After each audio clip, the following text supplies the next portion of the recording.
Welcome to this gathering hosted by the Unitarian Universalist Church of Bowling Green.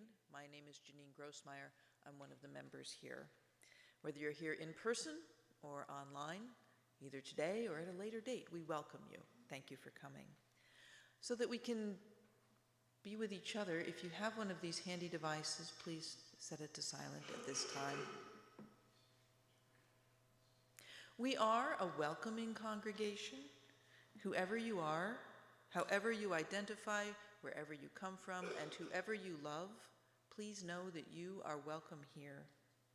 Our Sunday services are different each week.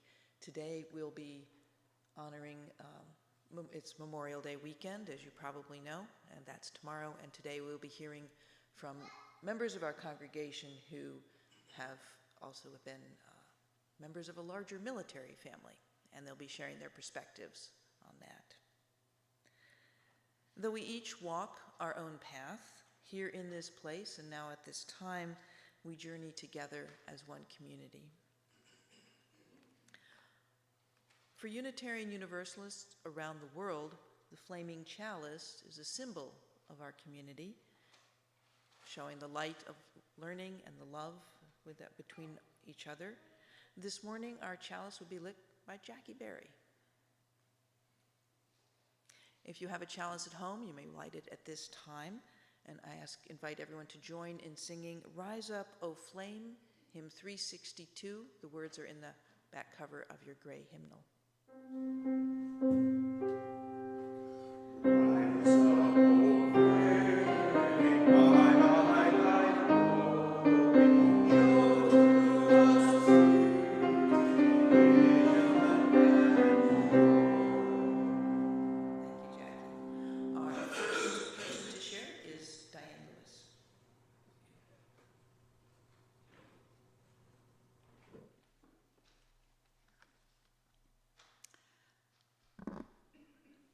Although Memorial Day is to remember those who actually died in active military, today's service will pay tribute to all military and those who had a front row seat, their dependents. The official flower of the military dependent is the dandelion. Why? The plant puts down roots almost anywhere, and it's almost impossible to destroy. It's an unpretentious plant, yet good-looking. It's a survivor in a broad range of climates. Military dependents bloom everywhere the winds take them. They are hardy and upright. Their roots are strong, cultivated deeply in the culture of the military, planted swiftly and surely. They're ready to fly in the breezes to take them to new adventures, new lands, and new friends. I was an Air Force brat for the first 20 years of my life because my dad was career military. Next slide, Matt. And the next one. Dad was a poor farm boy from Woodburn, just down the road. And he was playing basketball at the University of Kentucky on the freshman team because of a scholarship due to Adolf Rupp, when the Japanese bombed Pearl Harbor and the U.S. became fully engaged in the Second World War.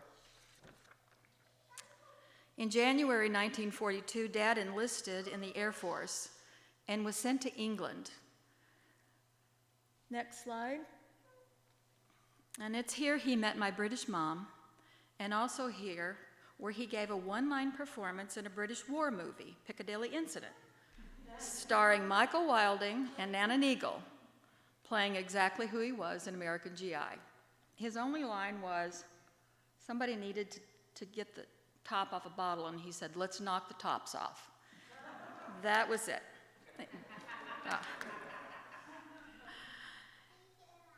Dad's commanding officer was Colonel William Bailey, who later became my godfather. He was also the CO for Sergeant Joe Louis Barrow. Joe Louis served also in the European theater, and my dad knew him well, where he fought roughly 100 exhibition matches. Dad said Joe was inspirational. The GIs loved him. He refused any matches in front of segregated audiences. That's my dad, my mom, my grandmother, and my uncle. Dad, Mom, Brother Rich, born in London in '46, moved to Scott Air Force Base, Springfield, where I was born, and thus began my life, like the dandelion floating from place to place. On to Texas. My dad, a master sergeant at the time, applied for officers candidate school and was commissioned as a lieutenant by direct appointment, while at Wichita Falls. My brother Phil was born there. Dad continued his basketball skills, playing, coaching, and mentoring young recruits throughout most of his tours of duty. All the memories of my childhood are from blocks of places, dates connected to school, classes, from Texas to Tullahoma, Tennessee as a preschooler, then a one-year stint in Dad's hometown of Bowling Green without him. My mom, who never learned to drive, had to take over the family responsibilities. Fortunately, my dad was one of 10, and I had oodles of aunts, uncles, cousins who helped her here. Dad was, while we were at T.C. Cherry, Richard and I, Dad was in Nassau-Sirach, Greenland. After Dad returned, we moved to Pepperell Air Force Base, St. John's, Newfoundland, Canada, second grade. Snow forts with neighboring Newfoundland children, split pea soup, and cold, cold weather. The day we landed, there was so much snow they couldn't get the steps down on the plane. Mom and Dad slid down on a chute, and they threw the kids down, I vividly remember that, into someone's arms. 1956 to 60 with Travis Air Force Base, California, grades 4 through 6 for me, a marvelous tour. 1960 to 64, 7th through 10th grade, Bentwaters Woodbridge Air Force Base in Ipswich, England, where I met my lifelong best friend and correspondent for 58 years, my high school roommate Ellen, another Air Force brat, who also served as a young woman in the military later. And I also finally met my British relatives. Dad arrived as a captain and left as Major Jess Willard Thornton. From 1965 to 68, 11th, 12th grades, and my freshman year was at Ohio State University at Lockbourne Air Force Base near Columbus, Ohio.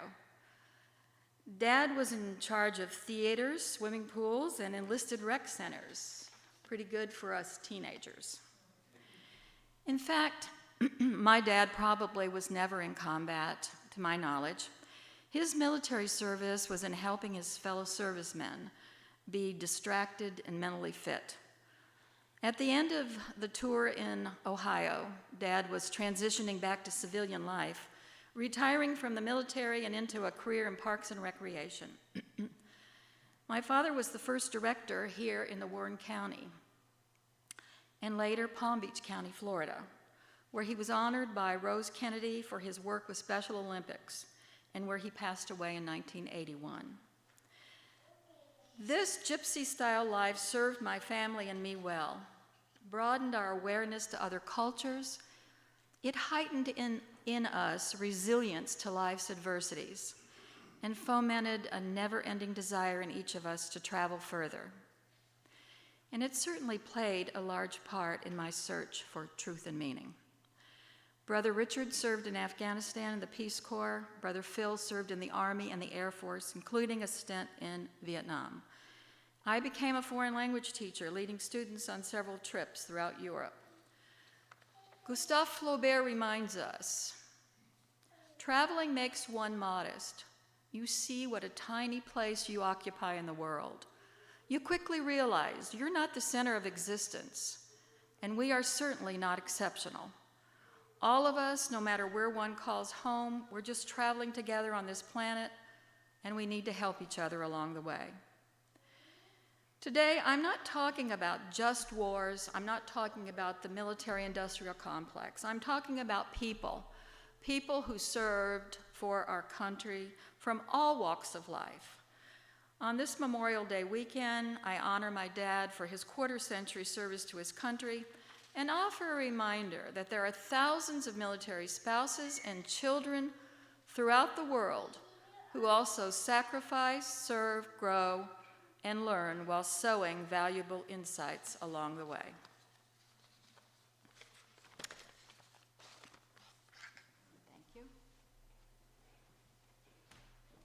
Thank you, Diane. And, thank you, yes.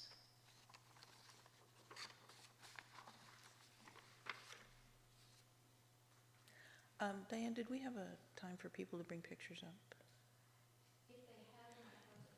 If you brought pictures of family members or friends who served in the military and you'd like to come and place them up on the table, please do so at this time. I'm sorry.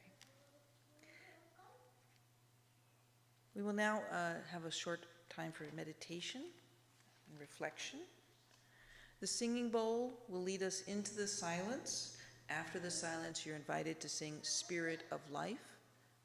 The words will be up on the screen. It's hymn 123, and Forrest will be playing it.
You.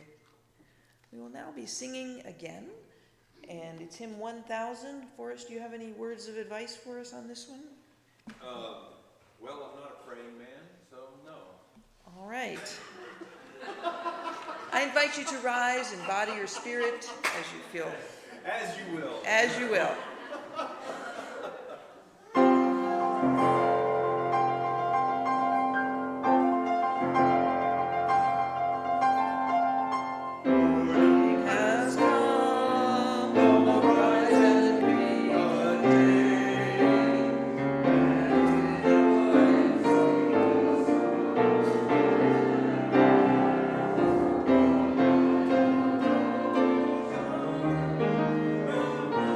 Each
Thank you.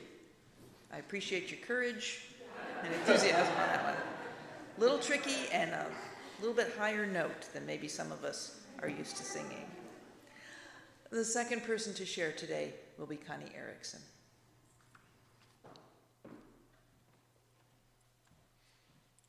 Good morning. Happy Memorial Day. This is a well-known military aviation poem written by John Gillespie Magee. It was written September 3rd, 1941. He died December of that same year, flying for the English Air Force. Oh, I have slipped the surly bonds of earth and danced the skies on laughter's silver wings. Skyward I've climbed and joined the tumbling mirth of sun-split clouds and done 100 things you have not dreamed of, wheeled and soared and swung high on the silent sunlight. Hovering there, I've chased the shouting winds along and flung my eager craft through footless halls of air. Up along delirious, burning blue, I've topped the windswept heights with easy grace, where ne'er a lark nor eagle flew, and while with silent lifting minds I've trod the high, untrespassed sanctity of space, put out my hand and touched the face of God. That was my dad's favorite poem. And when he was out of the Air Force and living in Sacramento, I did a watercolor with a plane and calligraphied that poem, and it hung in his home for the rest of his life. One of my earliest remembrances of what told me what my dad was all about was going to my grandmother's house in Tacoma, Washington, and went up this narrow staircase that had linoleum on the steps. And up there in the attic was my father's bedroom and my Uncle Don's bedroom. Next slide. Oh, it's there. This is my dad, Gordon Melvin Heath.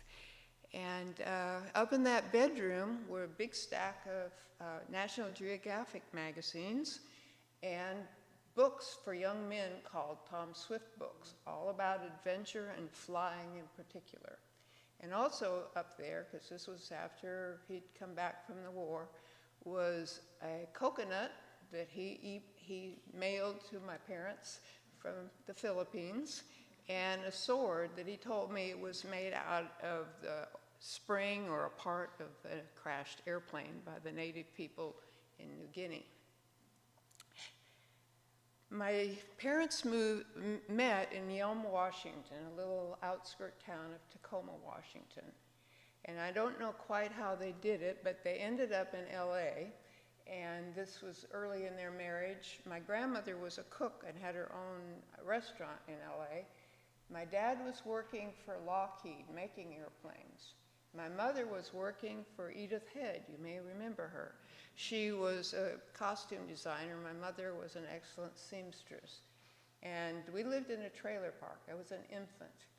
And Margaret Hamilton was my neighbor. Oh boy, the wicked witch.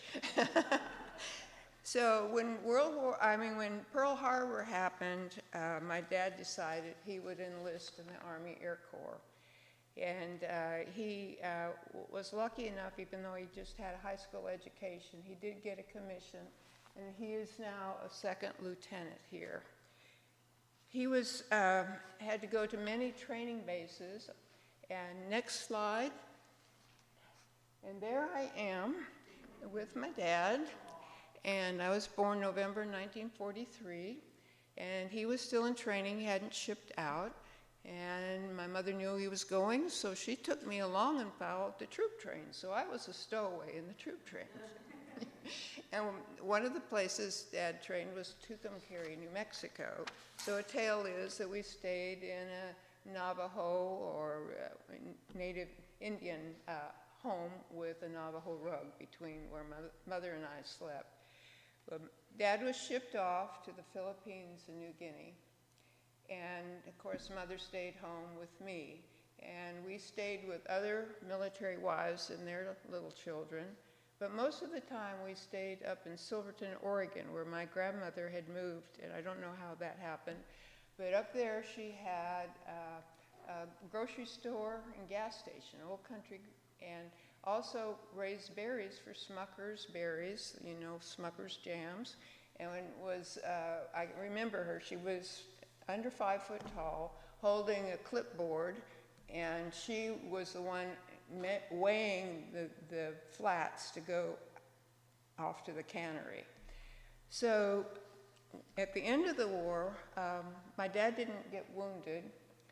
He in New Guinea and the Philippines got dengue fever, malaria, and hepatitis. He was shipped home on a hospital ship named Hope. And he weighed probably 165, 70 pounds when he went in, came home weighing 90 pounds. So he was discharged in Washington, and they lived there, and my sister, Vicki, was born in 1948. And then my dad decided to make his life in the civilian arena, so he took out a loan from the GI Bill, and we went to Corvallis, Oregon, where Dad went to Oregon State. And lucky for Vicki and I, his part-time job was a Dairy Queen. And also it was lean times, and of course you know his generation grew up through the Depression. So we lived in a little square house. There was a field behind us, and I remember Dad shooting rabbit and pheasants that we had for dinner. But he couldn't cut it in civilian life, so he decided to go back in. In the meantime, he lost his commission, but he decided to go back and join the Air Force, and went into SAC Air Force, like Diane's father. And he was trained in Rantoul, Illinois, in one of the first airfields called Chanute Air Force Base. It's just north of Champaign-Urbana. And the ironic thing is, my son is a professor at the University of Illinois in Champaign-Urbana. And I started first grade in Rantoul. After his training, this is a slide here, and that's my dad right there. And he's got the most stripes and the most senior. He eventually was what they call an E8 Master Sergeant. But from Rantoul, we were stationed at Castle Air Force Base in Sacramento, California. And that's in the middle of San Joaquin Valley, not too far from Merced, and not too far from Yosemite National Park. So I really learned a lot to love nature, and also in that area, lots of farmers and lots of migrant Mexican workers. And I remember them in my classrooms, and I remember remembering how they lived, much more modestly than I did. And I remember I went where I wasn't supposed to. I helped a classmate carry the Christmas tree from class across the railroad tracks where he lived. So I learned with our moves to appreciate all different kinds of people. But we stayed in California through my junior high years. I did have a horse, and I rode on irrigation ditches, and when my dad was home, he was really a good dad, and we were very much involved. And one thing he did, because he loved astronomy and geography, he put the stars of the constellation on the ceiling of my sister and I's room. And he also had a big map where he put all the marks where he went TDY, because we couldn't go where he went. We didn't go to Greenland. We didn't go to Alaska. We didn't go to the Azores. We didn't go to Newfoundland. We didn't go to England. So we were left at home, which puts a lot of burden on the mother and having to hold everything together. When Dad would come home, you know, he wanted to be home. When Dad came home, Mom wanted to go out and have a good time. So that created some conflict. So after junior high, we were transferred again to Mountain Home, Idaho. Mountain Home, Idaho is on the plateau of the Snake River in the middle of Idaho. Above it are the Oahe Mountains. And you may remember Evel Knievel. I'm going to backtrack just a little. I forgot something. Diane mentioned being in a movie. When we were at Castle Air Force Base, you may remember the movie Bombers B-52 with Jimmy Stewart. Dad loved Jimmy Stewart because he was a real pilot. Well, that movie was made at Castle, and Dad was in the rush scene. They would have these alerts, and all the crews had to rush to their planes and bitty up in the air immediately. And Dad flew KC-97s, which were the refuelers that hold all the fuel that filled the B-52s that at the time in the Cold War were in the air constantly. The northern areas, Alaska, Thule, Newfoundland, were the closest to the Arctic Circle and the closest to Russia. That's why they were there. So now in Mountain Home, he was still doing the same thing and being TDY a lot. And my graduation night from there, we packed up the car and we went to Shreveport, Louisiana, 1961. Remember what's going on there at that time? We were in the integrated service. I had classmates from all different races. My parents were very inclusive, and we ended up in Shreveport. Well, in 1963, as you remember, was the Cuban crisis. Dad was refueling the reconnaissance planes, taking the pictures over in Cuba. Those missiles were pointed at Barksdale because we were the closest SAC base. As a military family, we had evacuation plans. Probably had more knowledge than the local residents. So my sister was at Byrd High School. I was at Centenary College. Excuse me if I wander from the mic. And Mother was at home. So it was a very nervous time. But as you know, we all survived. So when I was in Shreveport, it was my junior year, and Dad was transferred to Travis, another place where Diane's dad was. By the time he was at Travis, it was Vietnam. So Dad's last assignment while he was in the military was flying dead and wounded back to the States from Vietnam. So by the time I was in college, Vicki was in high school, and the trauma of that lifestyle ended my parents' marriage. So both of them remarried. My dad ended up in Sacramento, and my mother in Oakland, California. But I would like to agree with Diane that being in this military lifestyle teaches you to think worldwide. That I grew up feeling that I was part of something bigger than just, I didn't really have a hometown. I didn't have roots, but I felt included in everything. And my mother and dad, my mother cooked foods from all over the world, and so I was always open to different cultures. And I think I have a sense of adventure and resilience. And the last slide, please. This is myself and my dad at his 90th birthday. And you might notice we both have the same nose. It's called a Truett nose, and it comes from my dad's mother's side of the family. So my daughter and son were in school in the Bay Area, and we all went to be with Dad. He had a very bad case of diabetes and died a couple months later. So this is a close memory. So his life was spent in the air, flying, fulfilling his boyhood dream. Thank you.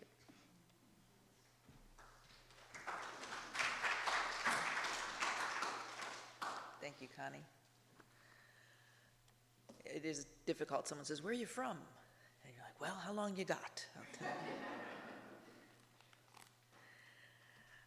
We're now going to have time to collect the offertory. This congregation and the work we do is supported by the voluntary generosity of all who contribute. The offering is a sacrament of the free church. We have plates near the doors, and so on your way out, feel free to place something in them. You can also contribute online via your smartphone or send a check to the church office at any time. We're going to be hearing a song you may recognize from Ken Burns' show the Civil War called Ashokan Farewell. It was actually composed much later than the Civil War, but it's really connected. Yeah. Oh, okay. Lori and I are going to do an improvisation. We're going to hear some beautiful music. Thank you. How things change.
Service of our congregation and our community. We also like to thank our behind-the-scenes volunteers who makes this service possible today. Diane put all the pieces together. She's been up front, but she's also worked very hard behind the scenes. Of course, our musicians. And Matt, the man behind the curtain. Would you like to come out, Matt? Yay. So he makes everything flow smoothly, makes our pictures happen, and also lets us share on the World Wide Web. This service is being broadcast on our YouTube channel, and it'll be available for viewing and sharing. If you wanted to share this with a friend at another time, it's up there. And thank you all. So I'm the third speaker today. My name is Janine, and I'd like to start by, it's Memorial Day. I would like to commemorate these four. There was an airplane mishap. They call them mishaps, not accidents. 30 years ago, in February, Major Jordan Yankov, Grady Pryor, Gordon Singer, and Christopher Smith. And Jordan was married, had 2 young children, and this poem was written for his wife. You didn't ask for your daddy today. It's been so hard to hear you say, "Dad?" and to know that your father isn't coming back anymore. Daddy went bye-bye, I would say, and you'd wave. But you didn't ask for your daddy today. It's been so hard. But it's harder still to know that you've given up or forgotten, and you won't be asking for your daddy anymore.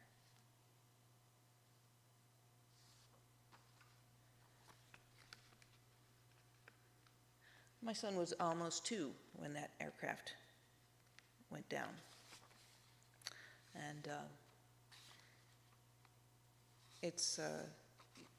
as an adult, you have memories of the spouse.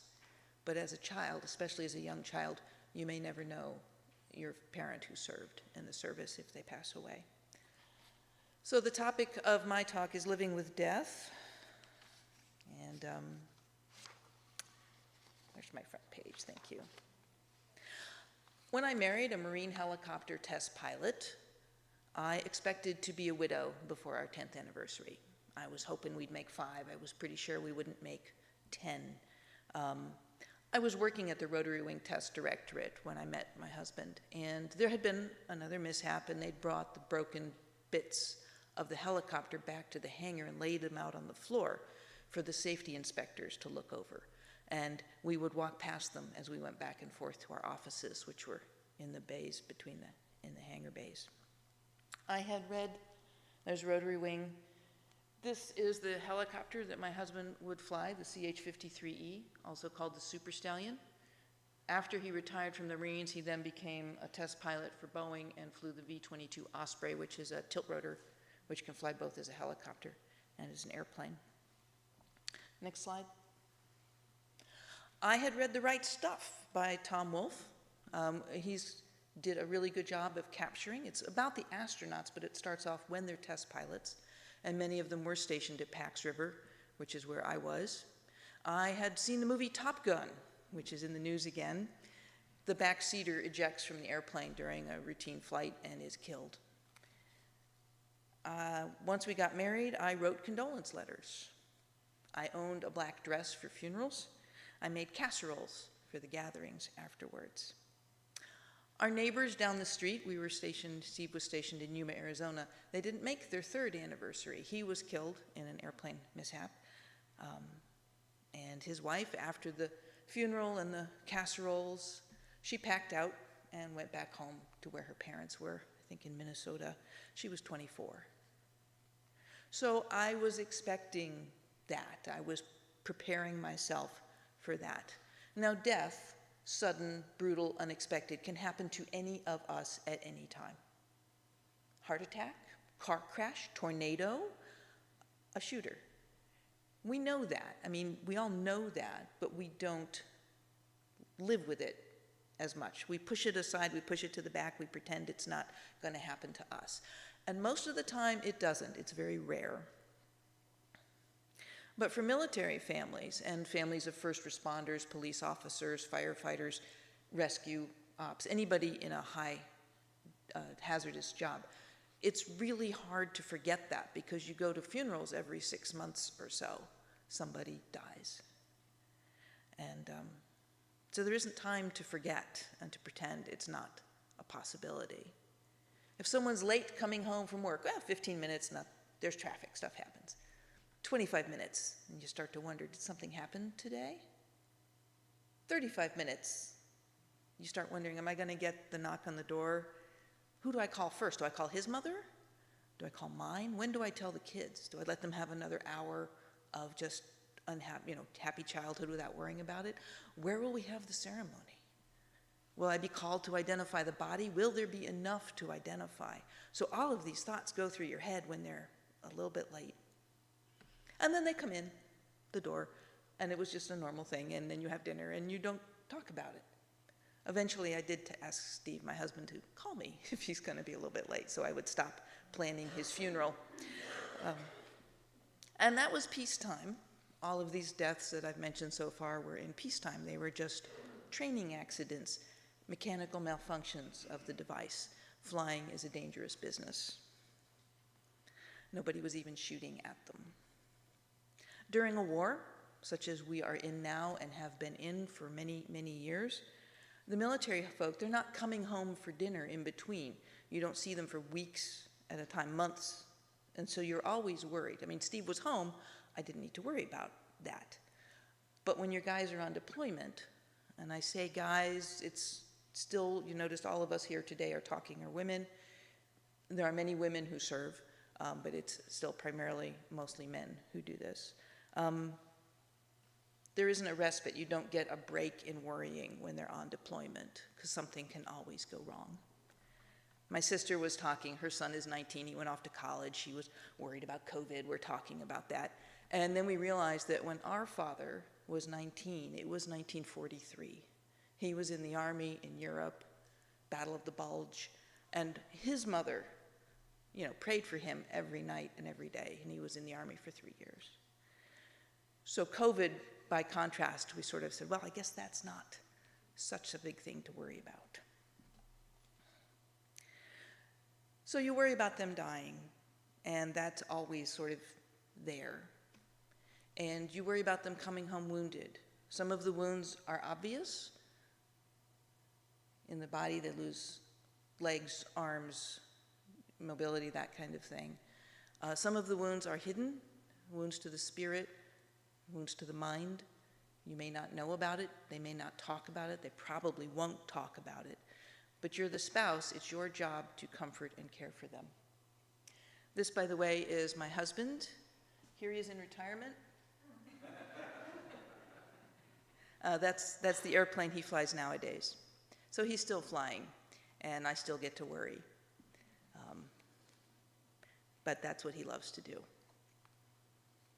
So they can come home wounded in the soul, in the PTSD has been a thing with us. In Shakespeare's Macbeth, Macbeth is wandering around having flashbacks and hallucinations. He's got a PTSD trauma. He's been traumatized by that. In the Odyssey, right after the Trojan War, Helen, who survives the Trojan War, is mixing drugs for the guys at a party so that they can sleep that night, because everybody is suffering from PTSD from the war. So this is not new, this sort of damage that the war does to people. Another way death is with us, we're worried about them getting hurt. Next slide, please. This is Cheltenham Veterans Cemetery. I think that's my father's grave right there. You can't read it. And then the row, and of course it's decorated for Memorial Day. My father was, as I mentioned, in World War II. He came home, never talked about it to us except a few jokey stories he tells about bad food, but he would never talk about what he'd seen or what he'd done. Next slide. And because part of that, you may have seen this quote, it's often attributed to General MacArthur, he didn't originate it.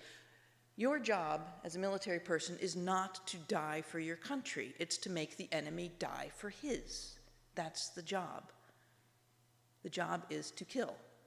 You're trained how to kill.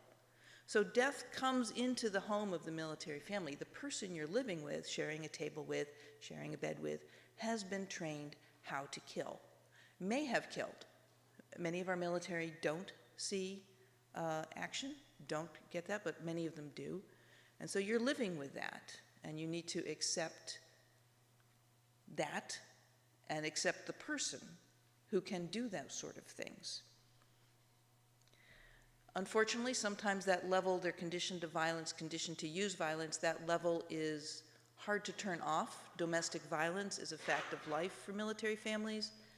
Its rate is higher than in the general population. They, just like in general population, we're more aware of it now than we used to be. They have counseling set up. They have signs tell you what to look for, how to get help, but it is an issue. And one of the problems is, we talked, I think Dan mentioned just war. So World War II, my dad went off to fight the Nazis. Unfortunately, our military has often been sent out on military jobs far away from here, and it's not as clear-cut who, perhaps to us, who's the good guy, who's the bad guy, who's the aggressor. And that can be really tough on the soldiers and the military. The politicians are the one who decide to send them. It's not up to the soldiers to decide, and so they need our support no matter what. And the politicians are the one we should be talking to if we don't like where they're sending our military. And here's, yeah. The other issue, the way death comes in, is through suicide. The suicide rate for veterans is twice that of civilians, 16 a day. So with all of this, this photo is part of a collection by a gentleman who's been doing a lot of those reflection images, and I will encourage you to look him up. Can you back, yeah, Devin Mitchell is the photographer, and so if you want to see some of his other artwork, I encourage you to look him up. Next slide, please. So why, given the fact that you're bringing the possibility of death, violence, dismemberment, permanent damage, why would anybody sign up for the military? We've had a volunteer military for nearly 50 years in this country. Why would anybody do that? Well, duty, honor, country, loyalty. When you're young, thrill, excitement, adventure. Your buddies are joining up. Money, that's a thing. We can see the Ukrainians, they're fighting a war of self-defense. They joined up. That's a pretty obvious one. You fight to protect your homeland, your people. In our country, as I mentioned, we haven't been invaded very often, so our protection is more like proactive defense. That can be harder to justify sometimes. And the guy's name is Smedley Darlington Butler, and he was a Major General in the Marine Corps, and he wrote a short book called War is a Racket. And if you haven't read it, I encourage you to, because he realized after he'd had this long career, decorated Medal of Honor, he realized that many of the times he'd been sent to fight wars on behalf of corporations to make money for other people. And he was incensed that his people would be sent out to die for this sort of thing.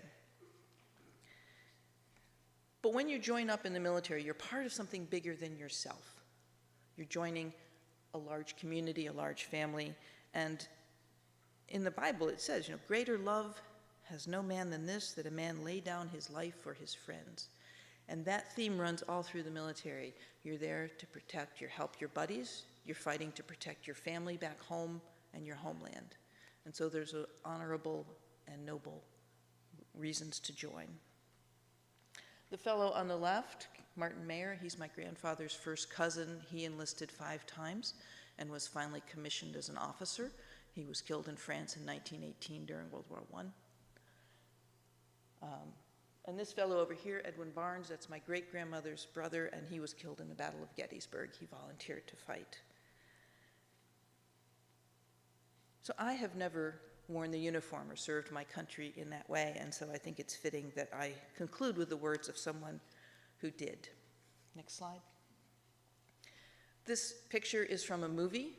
I don't have any pictures of the gentleman whose words I'm about to read, but he was a member of the 54th Massachusetts Volunteers. Connecticut, 1863. My dear wife, there is something which the true man should hold dear, and for which he should be willing to die, besides the wife of his bosom or the children of his loins.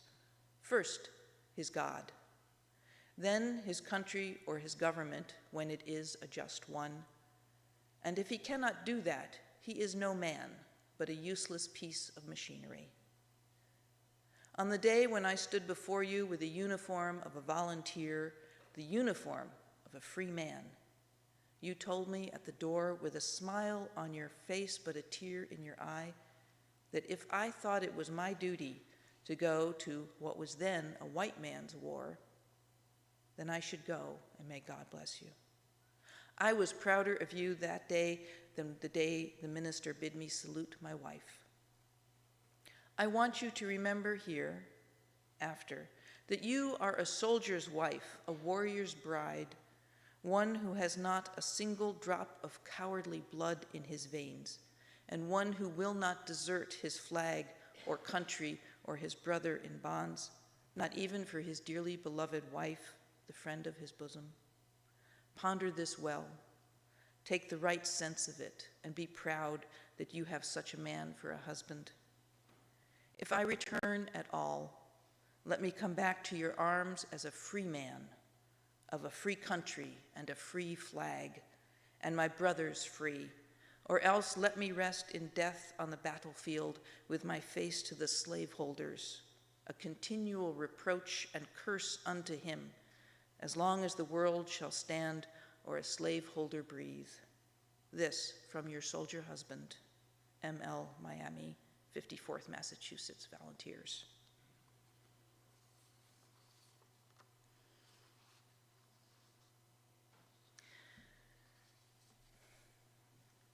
Our next hymn is hymn number 96, I Cannot Think of Them as Dead.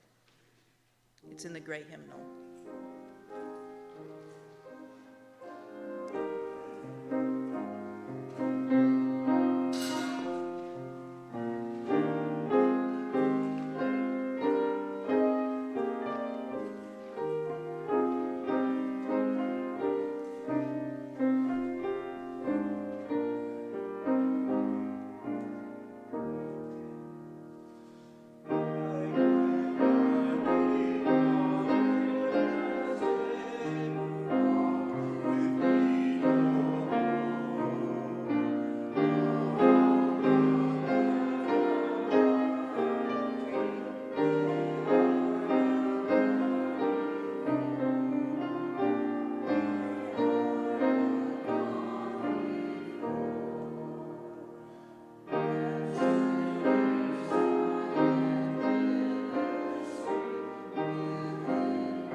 Jackie will be giving our final sharing time.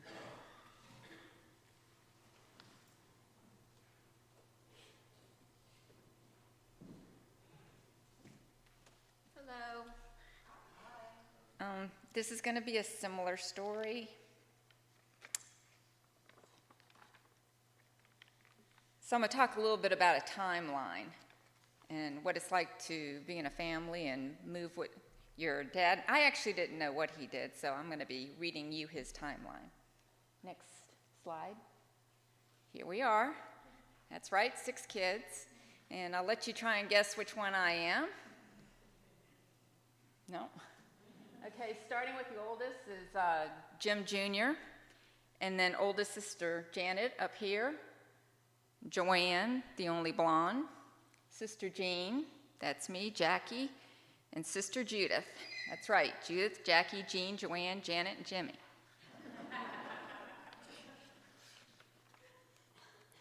Next slide. Having just turned 20 years old, Dad joined the Army in December 1948 and was called to active duty of January 1949 for basic training and officer candidate school at Fort Riley, Kansas. He was commissioned October 49th as Second Lieutenant Coast Artillery Corps. He relocated to Fort Bliss, Texas, Anti-Aircraft Officer Base Course, met my mother and courted her, even though it was illegal as she was enlisted. He completed the course and was sent to Fort Lewis, Washington in 1950. He was then assigned as battery officer in charge of a range platoon, which consisted of battery radars and computers. Mom and Dad were married in April and moved to an apartment in Olympia, Washington. 3 months later, Dad was alerted for shipment to the Korean War on July 3rd, 1950. Mom moved in with Dad's parents in Bremerton, Washington. En route to Korea, the USNS General Black lost power in a typhoon. It was towed to Yokohama, Japan by a Japanese seagoing tug. He departed Yokohama the next day on another ship to Busan, Korea, arriving there September 6, 1950. Upon arrival, the platoon was informed that instead of setting up radars and computers, they were going up as field artillery. This will be the most dangerous period of his military career. In mid-October, somewhere in North Korea, Dad received mail and a picture of his first child, Jim Jr. In February 1952, he returned to the U.S. He was away from the family for 19 months. Next slide.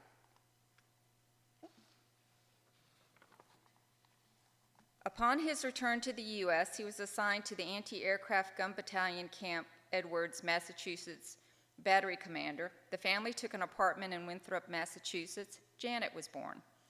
June 1953, Dad received orders to attend the Artillery Transition Corps for Fort Sill, Oklahoma. The family moved to an apartment in Lawton, Oklahoma. He received orders to go to Germany.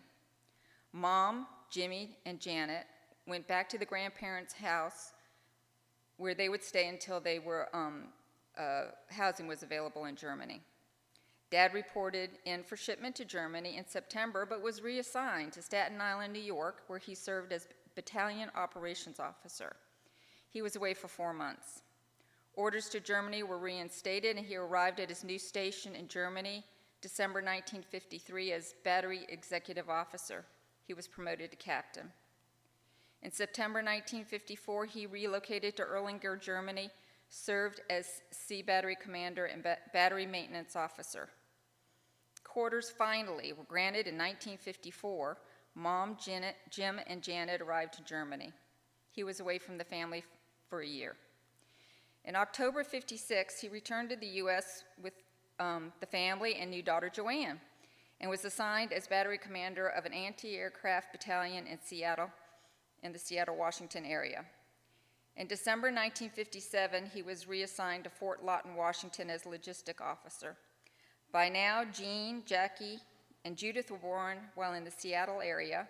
The family was complete. We made 3 household moves in that area.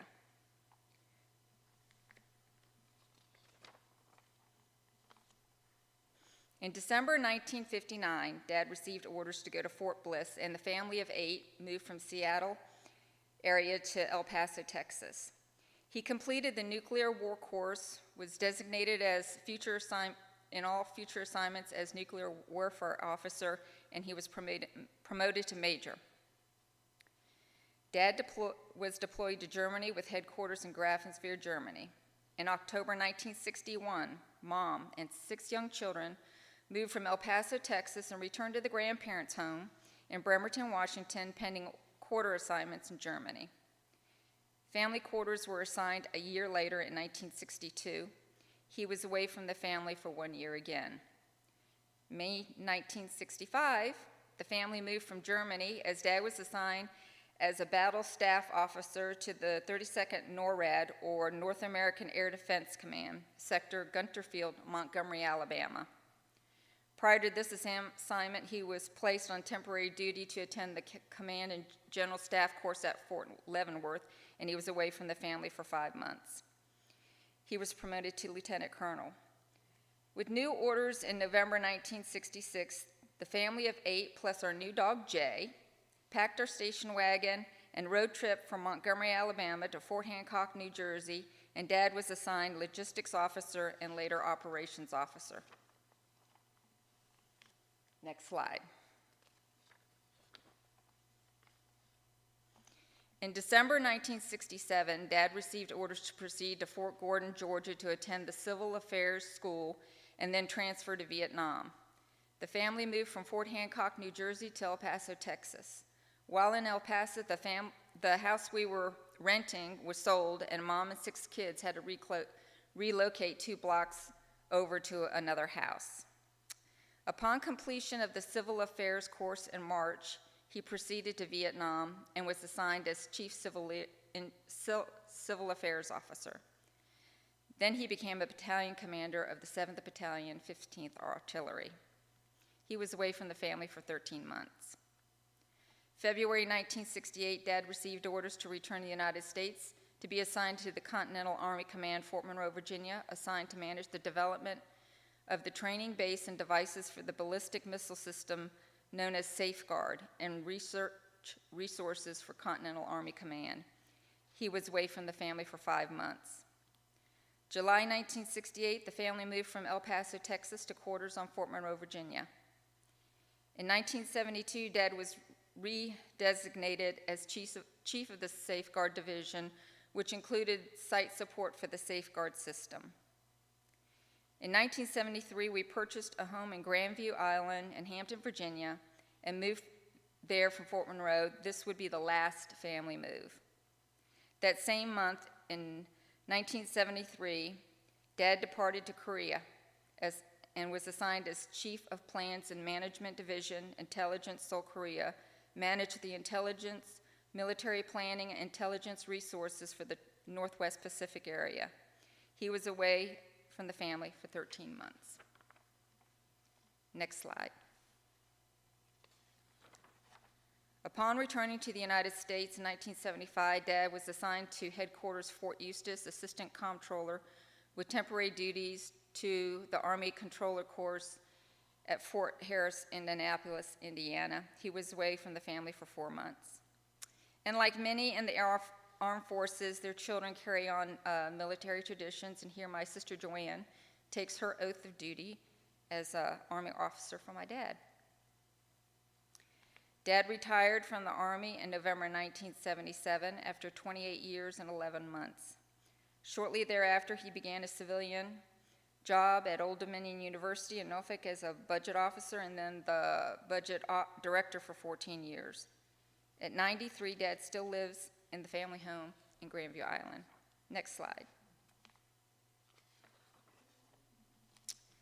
To sum it up, the family moved 17 times.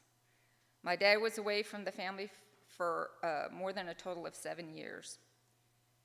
I count us as very fortunate. Firstly, because my dad came home alive. He was not seriously injured. We had an attentive mother that was caring. She could think on her feet. She also shielded us from stressful situations. We had supportive grandparents that opened their home to us time and again. Our parents soaked up the culture, the fun, and the beauty of the places we traveled and lived, and by example, we led an adventurous childhood, and I'm very grateful for that. Thank you.